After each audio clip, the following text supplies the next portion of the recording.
I'm not going to show any ops on this detector, but I am going to talk about something today I played around with on the Deus too. I played with another machine too a lot today. Can't talk about that though. Okay. ID of targets with this machine. The silencer is the key of targets around iron. You let the silencer down to 0. Okay, now I've primarily today played with the fast program. I actually did some in the wild, looking at in the wild, and did some elevated tests.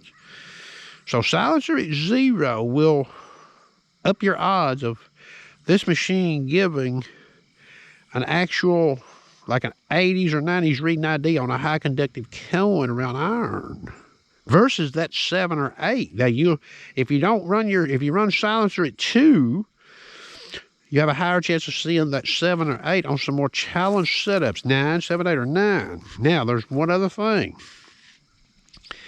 Besides putting the silencer at 0, something else that will help this machine ID higher conductors around iron better is to actually notch. Now, you don't have to start your notch at 0 if you don't want to.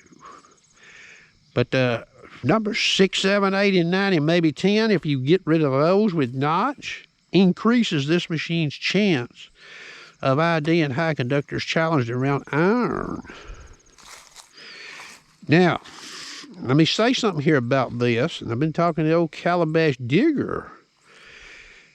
Running the machine like I just stated versus the traditional way where I've been running it at silencer 2, and yeah, I've been running notch sometimes from 0 or from 11 up to 80 looking for high conductors. And you'll see these targets reading 6, 7, 8, 9, or 7, 8, 9. So it's almost like this machine is throwing those more challenged targets down there, and you get to hear them in pitch tones. Okay? So now, some of those are going to be iron. I guarantee you. You'll dig them and you're going to find out. Some of them are going to be bolts, screws, okay? Iron. So here's something else we need to start thinking about, and I've played with this some. Now, I've already clearly demonstrated that this fast program in pitch tones, even running a silencer of 2, is giving signal, meaning it's breaking the disc on high conductors around iron, and it'll do it with low conductors too. And it'll do that in mono program, won't touch them, especially running 25, 32 kilohertz. So one thing you might be able to do in the field is set you up a mono program at like 25 kilohertz adjacent to what you're hunting with. If you're using the fast program in a high iron side.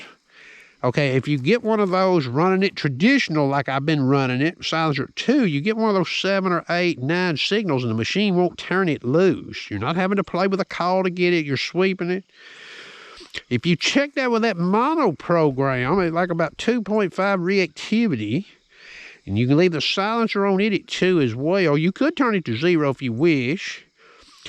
If you check that with the mono program and you don't get any signal at all, I would probably dig it. High chance it's not ferrous. It's not big ferrous anyway. Sizable ferrous. Now, if it does detect, mono program does give signal and it's IDing whatever you're sweeping it with at 20s, 30s, and maybe some 40s ID, you might pass on that target. But now you can try this yourself. Especially 20s and 30s ID, because there ain't a whole lot of stuff reads 20s and 30s ID on this machine, okay, even in a mono program. And a high iron sights. So you might use the mono program to weed out some of your digging of those targets reporting 7, 8, or 9. But now remember, if you use the system I talked about first in this video, here's my concern is it may put some of this iron up there with the less challenged high conductors reading 87, 89, 90, 91.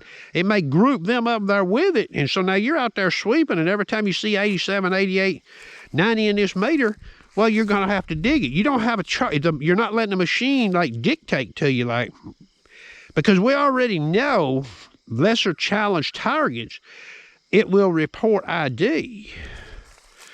It won't throw it down into the 7, 8, 9 range, okay? I think Calabash is going to talk about this on his live stream a little bit. But now my data is not on this, what I'm talking about here. I'm not going to give it the old Tennessee, you know, good housekeeping seal of approval. But I've seen some data that suggests that this could be, you know, have worthy use in the field, okay? So I hope you enjoyed the video.